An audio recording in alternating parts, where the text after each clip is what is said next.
Hello mga ka-house hunting, dito po tayo ngayon sa Kaya Homes.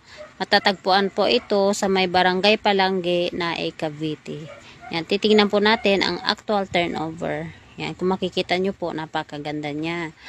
Yan, at ang reservation fee po nito ay 7,500 lang po. Yan, at ang monthly amortization niya ay 7,761 lang at ang down payment po niya for 18 months 6,272 lang po. Yan. Semi-finished turnover.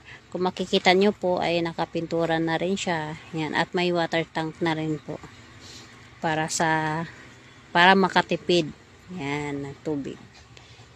Yan. At sa taas naman po ay provision for 2 bedroom naman po. Ang kagandahan po nito ay ang hagdanan niya. Hindi siya ganun katarik. Kaya kahit senior citizen na, yan, pwede pa rin siya umakyat sa taas. Yan, provision for 2 bedroom po ito. Yan. Para po sa mga katanungan at buong detalye, pwede nyo po akong i-PM para sa assistance. Para sa tripping na rin po. Yan. Salamat po. PM na.